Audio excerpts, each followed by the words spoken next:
What's up, guys? We have the Mishimoto intercooler piping in front of us right now for Project FC3. We're going to install it. We're going to show you how. Then we're going to see the differences between the stock piping and this piping with our intercooler already upgraded. So let's get started.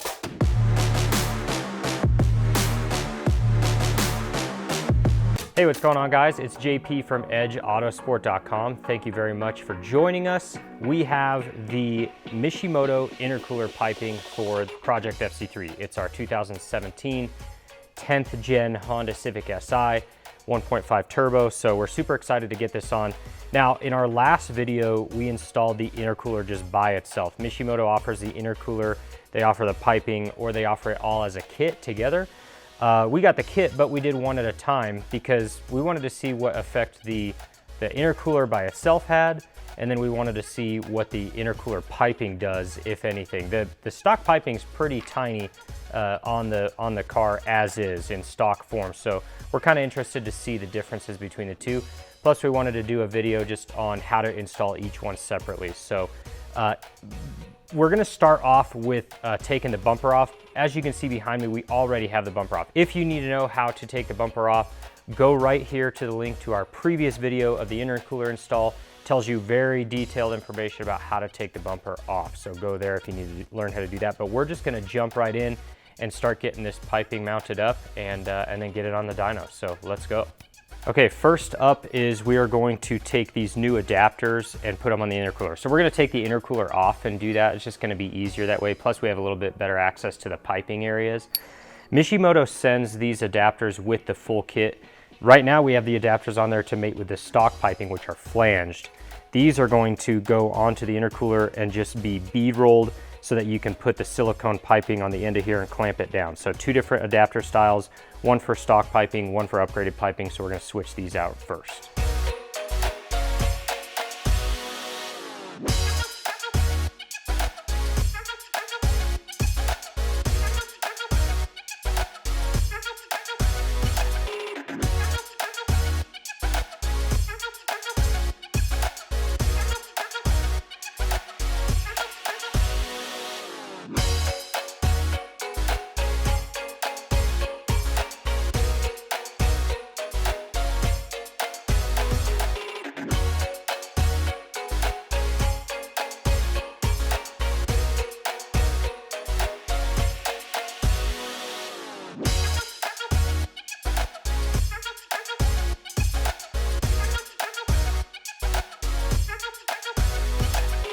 Okay, now that we've got the intercooler off, we're gonna start getting the piping off. We're gonna start on the hot side, which is over here on the passenger side of the car. There's a clamp to the turbo. That's easy to access right on top.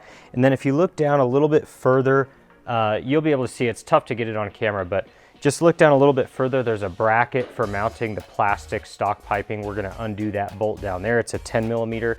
And then with those two loose, we should be able to snake out the pipe out through the front.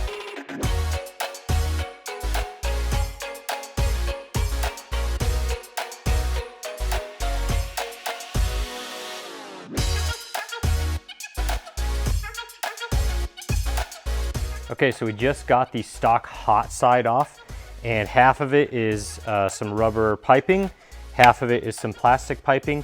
This piping is a little bit bigger. I think it's right around just under 2 inches internal diameter where it connects to the turbo. But the internal diameter of the plastic stuff is actually right at like 1.5 inches, which is just crazy small.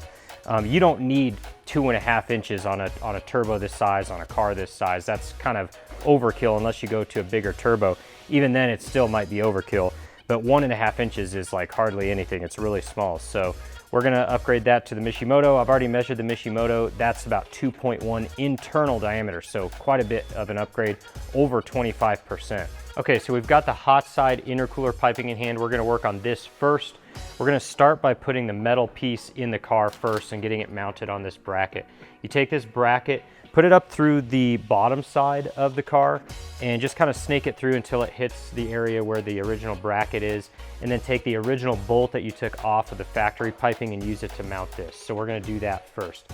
The next pipe that you'll put on is this one that goes to the turbo. You'll see kind of a bulge at the end of this, and then it kind of necks down and gets a little bit smaller as it gets to the turbo. This is gonna sit on top of the bigger piping, the bulged part, and then this side is gonna go onto the turbo. Make sure you put the clamps on the ends of the tubes before you connect them so that you can tighten them down and you don't have to retake them off. So we'll get started on that. Now make sure you use the appropriate clamps. There's gonna be like 1 or 2 smaller ones. This is gonna go on the turbo because the turbo is the smallest piece of all this. This goes on the turbo side. Just tighten these down so that they're not flopping around, moving around too much as you install it, and get it on the piping side as well. Just secure them just so that it's not flailing around everywhere. And you can put the piping on with the clamps on the pipes already, and then tighten them down once it's on the car. So before you put the hot side piping in, make sure you take this bushing and pin out of the stock piping. You want to take the pin out first, just like this, and then the bushing will just flex right out of there. Take the new pipe, put the bushing in right here, put the pin through the top, and it's going to mount just like stock.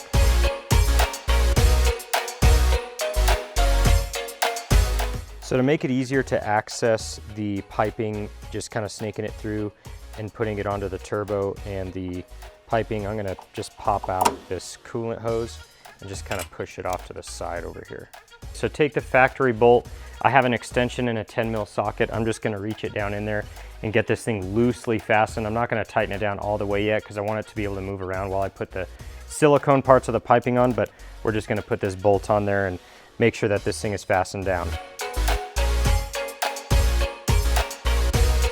Okay, so we just got the piping on the car, but we're actually going to kind of change direction here a little bit.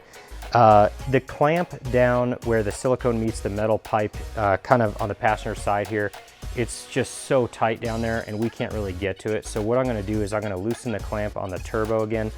The silicone is on the pipe. It's not going to twist or anything. I'm going to loosen it off the turbo, snake the whole pipe out again, clamp down that section that mates to the aluminum, the silicone to the aluminum, clamp that down, and then put it back on the car, just so that we don't lose our orientation of where the silicone is on the aluminum. But that's going to be much easier to try to clamp that down that way than to try to do it on the car. It's just too tight down there, so I'm going to do that right now.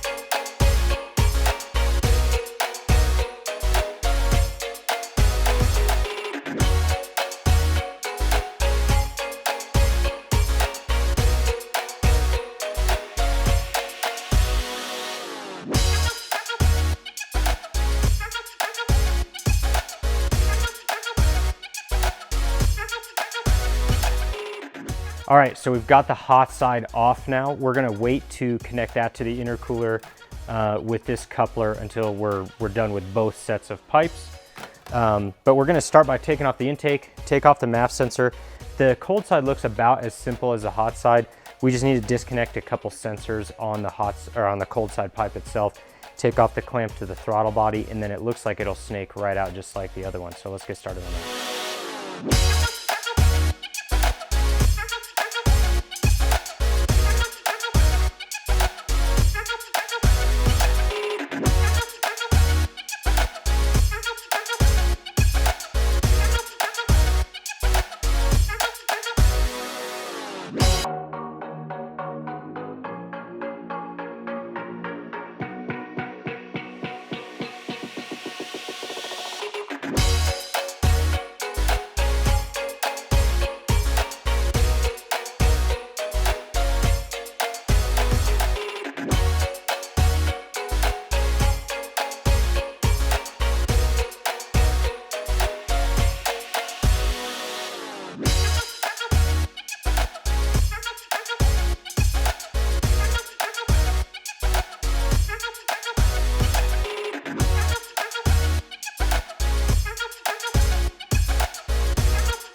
Okay, we have the cold side piping off. We're gonna put on the new cold side piping. We're gonna start with this coupler. It's a 90-degree.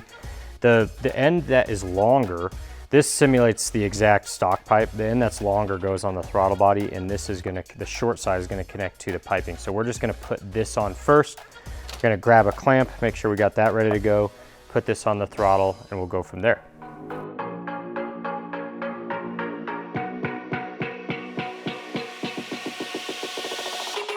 Okay, next up you take the aluminum piping with the big Mishimoto logoed bracket on it.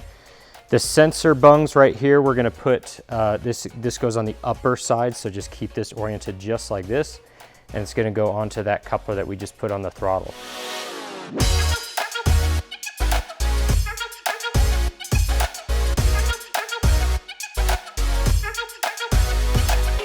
Okay, now that the pipe is on the silicone to the throttle body, we're going to mount it using these two new bushings that, that Mishimoto sends in the kit. So you screw one side in, and on the other side, you secure it and fasten it down with the provided nut that they give you.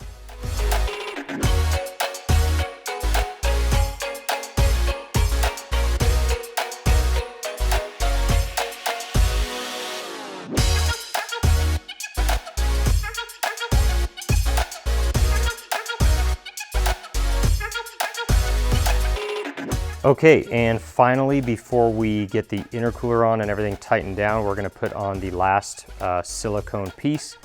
The long end of this piece right here is gonna go on the aluminum piping. This end is gonna poke out of the front end, and it's gonna go onto the intercooler. So let's get this on.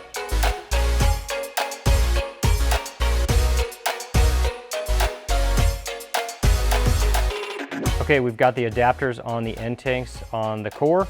We're gonna take the core, we're gonna put it on the car now and get everything buttoned down.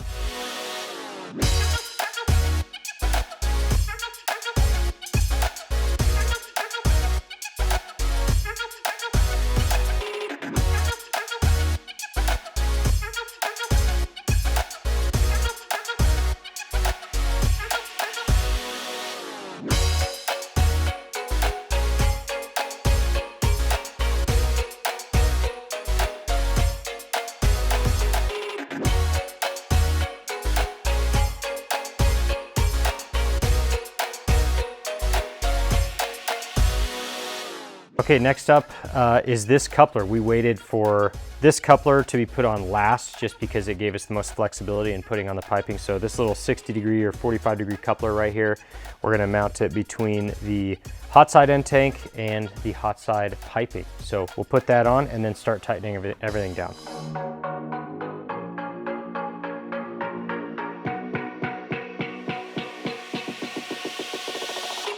Okay, lastly, we just put these sensors back in the intercooler piping, get them nice and tight and fastened down. You might have to put a tiny bit of oil on the O-rings just to make them slip in a little bit easier. That's what I'm gonna do right now.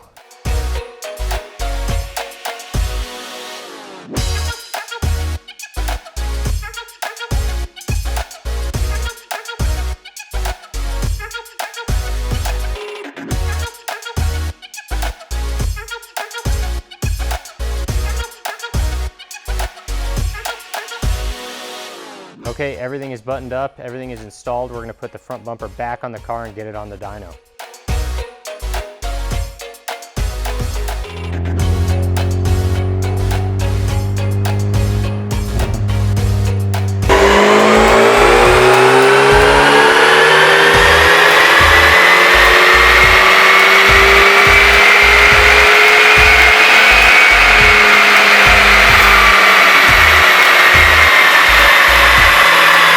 Okay guys, we're done with our intercooler piping testing. On the dyno, we saw a difference of about 2 or 3 horsepower at any given point. It actually was on the lower side for the new test with the piping. So, you know, that's a pretty negligible difference. It's not that low in other spots. So we're really not concerned about the loss in power. Now, one thing that you will find is that our power numbers and torque numbers from the last time we did the intercooler are a little bit lower. We actually ended up on a slightly less aggressive map moving forward. So what we did was we compared the intercooler piping on the map that we did today to the map that we did, to the same exact map without the piping. Overall, our power numbers are a little bit less than where we ended up with the intercooler, but we backed it off a little bit and we're just gonna hang tight right there. So our peak numbers for just the intercooler upgrade are a little bit different than our peak numbers for the intercooler upgrade with the piping. So we're just trying to do some apples to apples there. So all in all, I still think it's a really good supporting mod, especially for guys that are gonna be going bigger turbo, which is something that we might end up doing. I guess you'll have to stay tuned to find that out. So thank you very much for watching. We'll see you on the next video. We got a lot of stuff in store.